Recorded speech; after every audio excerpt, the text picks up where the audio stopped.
aman diri, aman lingkungan, aman pasien. Aman diri, aman lingkungan, aman pasien. Kayak begini ini lingkungan saya nggak aman.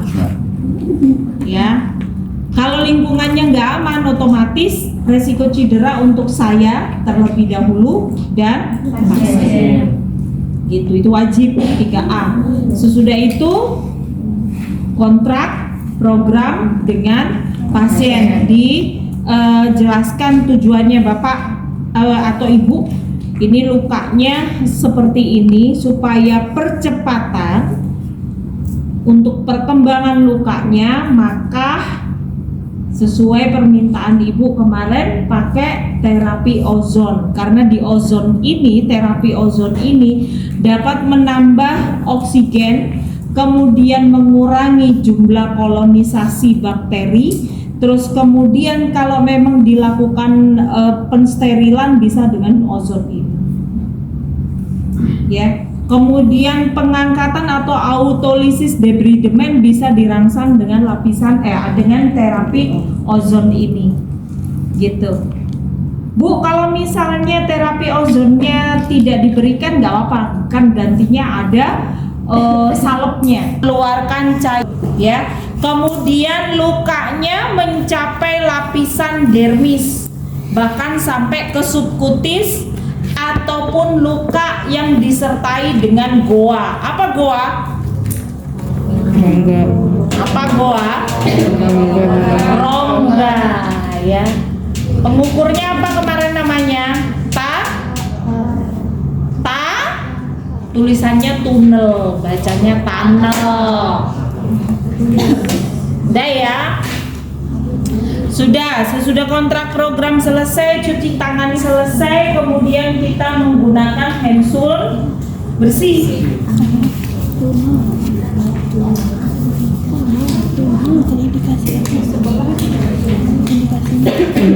Nanti aja. Buka bau. Rongga. Nas ya. Iya.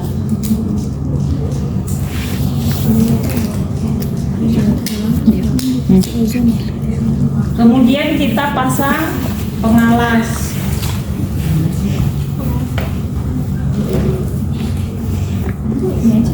Ada ini ngapain pakai itu? Ya, iya. Tinggal dipotong, ya. Ini tinggal dipotong ya, disesuaikan. Pasang pengalas. Sesudah itu kita dekatkan bengkoknya. Kita dekatkan bengkok. Kemudian pinsetnya mana, Mbak? Dibuka perbannya.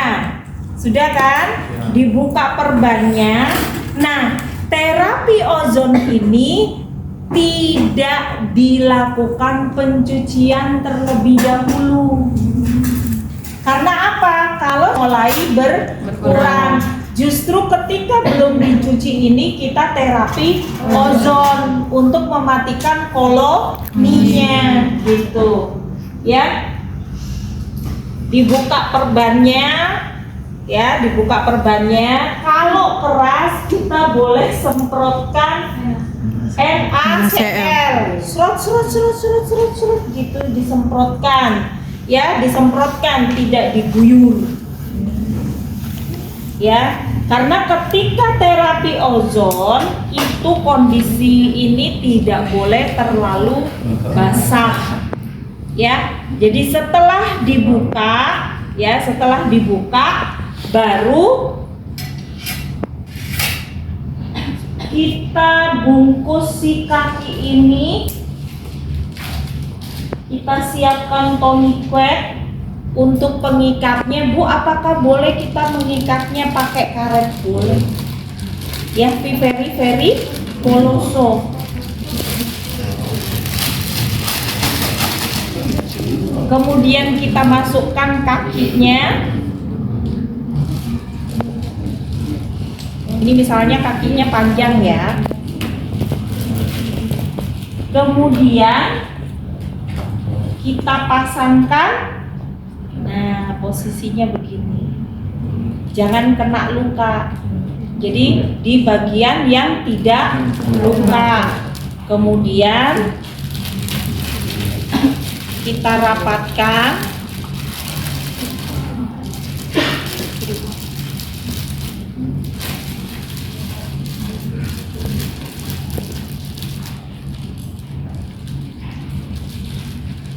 Kita rapatkan, kemudian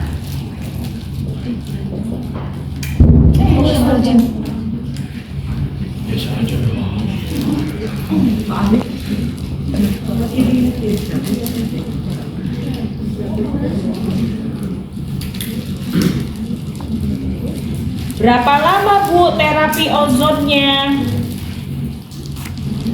Bentar, ini kurang masuk dulu.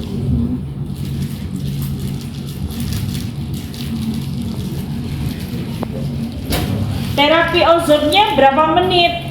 10 sampai 15 menit. Gitu ya. Nah, terus kemudian kita hidupkan. Dihidupkan. Ini sesudah hidup, ini adalah pilihan-pilihannya. Karena ini luka berbau, maka kita yang pilih yang smell. Ya, untuk mengurangi bau sekaligus untuk mengurangi kolonisasi. Terus kemudian ini apa? Oh, 2 ya. Kalau mau membuat ini steril, berarti persiapan untuk pencucian steril kan? Ini kita hidupkan. Pilih yang 2 ini, pilih yang tengah ini. Ini kita mensterilkan dan memberikan tambahan oksigen pada luka yang ada.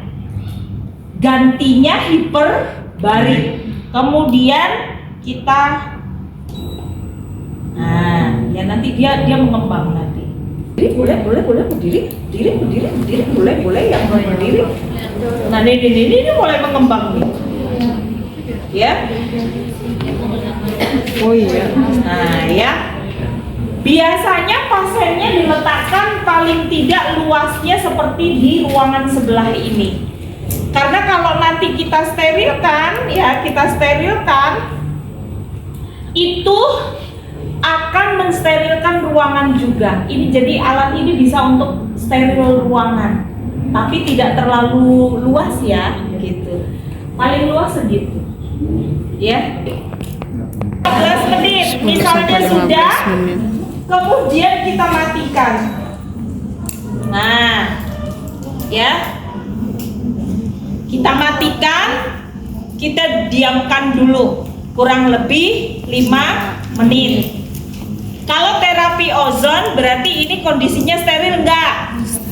Tidak. Ya, berarti kita mencucinya biasa. Nah, ini kan sudah mengembang kan? Nah, tinggal oksigen Bu, gantinya ozon apa? Bisa kita menggunakan plastik yang sudah kita kemas sedemikian rupa, ya. Nanti pengikatannya bagaimana? Pengikatannya ini sudah plastik yang ngandung oksigen, itu kita masukkan begini. Itu manual. Nah, ketika kita kendorkan ini langsung harus dua perawat, itu yang memegangin begini. Jadi nanti oksigen yang ini akan ngalir ke sini.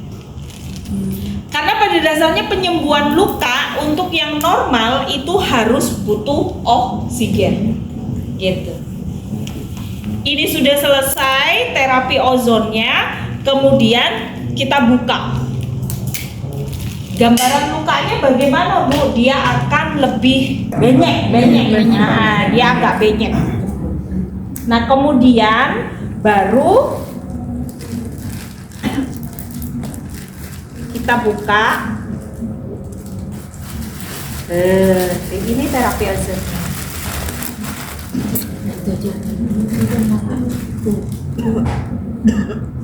Ya, ini sesudah kita observasi, kita siapkan baskom untuk proses pencucian. Kita masuk ya, proses pencucian, baskom kecil aja. Pencucian ini ditaruh di baskom begini ya. ditaruh di baskom begini. Ini agak miring sini ya. Yang sebelah sini boleh merapat ke situ, ini boleh ngepet ke situ. Kita guyur semuanya rata. Sesudah rata, ini basah rata. Nah, penggunaan sabunnya itu bukan di tangan. Tidak juga, ini yang menjadi beda. Ya, kalau Bu Ida langsung di lokasi lukanya. Set. Gitu. Makanya tadi saya bilang ada perbedaan. Sudah, kemudian boleh kita menggunakan kasa. Kita lihat, kalau warna dasar lukanya banyak yang kuningnya seperti ini, maka kita membasuhnya menggunakan kasa. Ya, menggunakan kasa. Kita usap. Biar kelihatan ya busanya ya.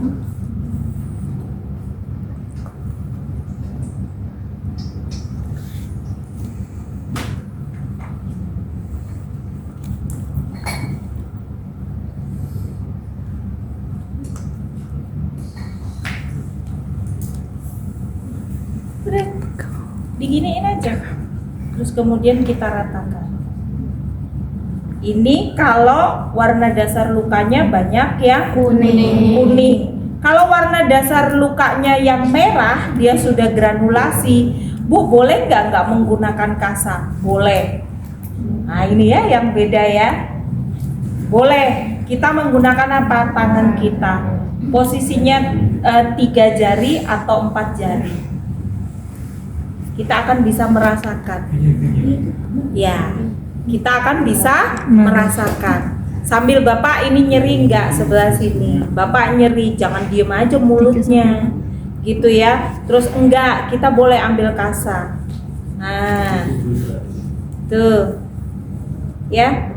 Terus kalau yang ini, oh kok agak gemas, gitu ya. Saya jarang untuk melakukan pengambilan jaringan pakai nekrotik, jarang. Nah ini mungkin yang beda ya. Tapi ketika pencucian, disitulah saya ekstraksi. Yes, sekalian diambil. Nah ini ada yang gemes nih. Kita lebarkan, kemudian pakai 2. Pakai tisu, pakai ini, set. Kemudian dicubit, setelah dicubit kita usap lagi. Nyeri enggak? Kalau enggak, kita tekan yang bagian kuning-kuning yang ada slope-nya. Ya. Begitu sudah kita siram.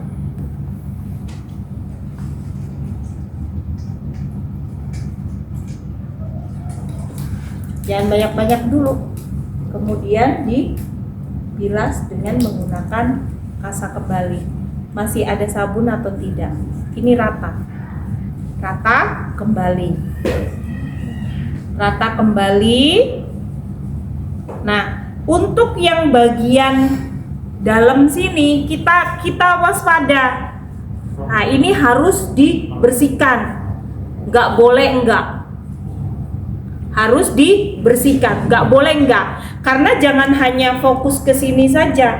Kalau sini ini kan sudah merah, ya kan? Kalau nggak diekstraksi untuk proses pencucian, maka dia akan bermasalah untuk di sininya. Itu yang terjadi, gitu ya. Jadi ininya juga di sela-selanya itu kita bersihkan sampai bawah-bawahnya sini, dibersihkan. Terus kemudian kita bilas. Bu, kalau misalnya pakai rebusan daun jambu biji bagaimana? Boleh ditaruh di botol seperti ini. Jadi tinggal kucur gitu. Ya, anget-anget penggunaannya. Cara pertama. Cara kedua, boleh direndam. Ya. Kalau tanpa terapi ozon. Boleh direndam dengan air rebusan daun jambu biji kita seka terlebih dahulu, kemudian kita angkat masih di atas air yang sama gitu, baru kasih sabun. Nah, air jambu biji yang di botol itu untuk ngebilas gitu, kebayang ya. Nah, ini kemudian kita bersihkan, kita keringkan. Jangan diberi kesempatan 1 tetes pun sisa air. Kalau nggak nyeri boleh kita begini. Tapi kalau sudah warna dasar lukanya itu merah, lebarkan seperti ini, kemudian basah. Lebarkan seperti ini, kemudian ditap, ya. Kemudian turun lagi, ditap. Turun lagi, ditap. Ya, jangan penuh dendam, gitu ya. Kemudian sudah, kok airnya hilang ya?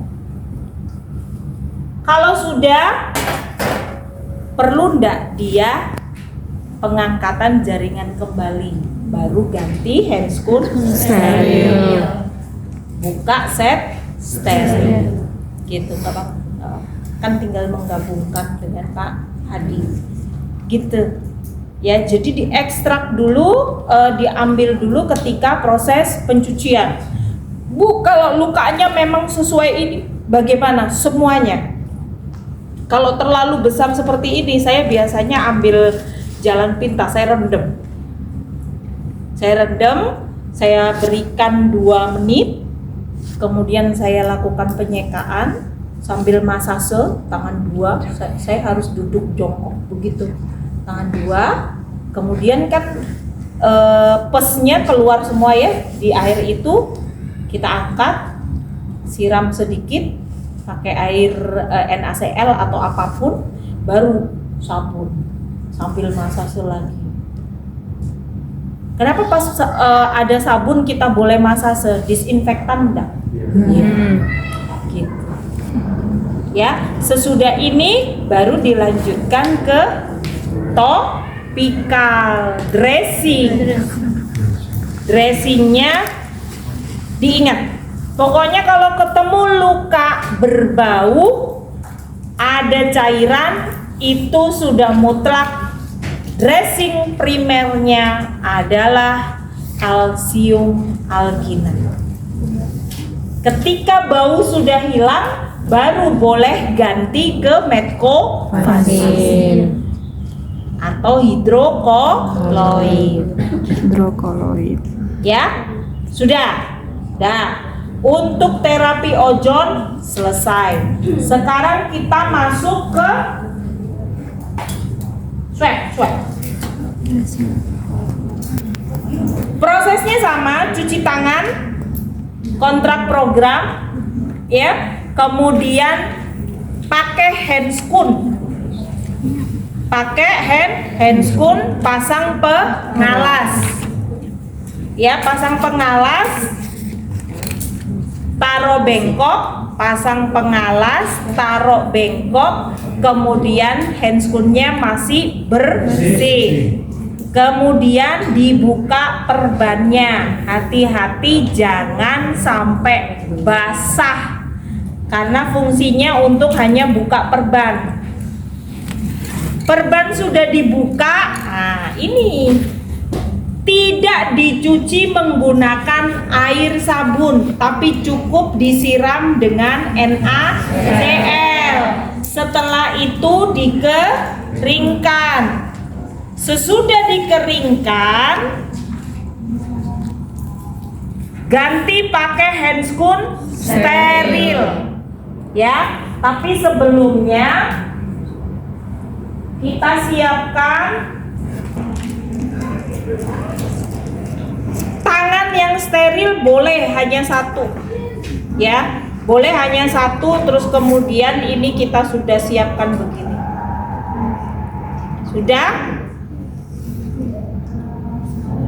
ini sudah mengandung cairan yang memang dibutuhkan untuk pemeriksaan tertentu. Kemudian kita siksak.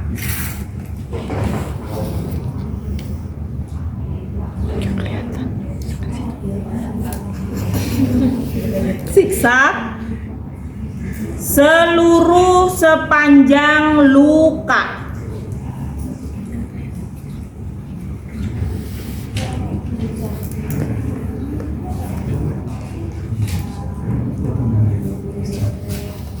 Bu, kalau ada goa bagaimana? Nih, kita berhenti di sini di goa, kemudian kita kilik. Ya, kita putar begini.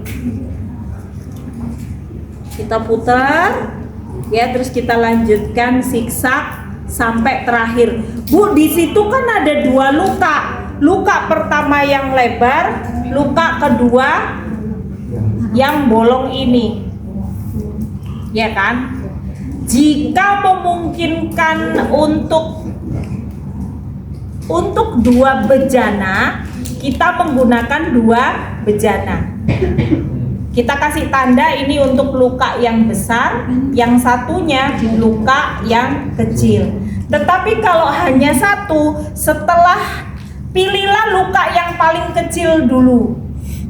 Kalau hanya 1, siksaknya di sini dulu, ini kelar, dilanjutkan lagi ke sini. Secara siksak. Gitu. Sampai sini bisa dipahami? Ada pertanyaan? Tidak ada.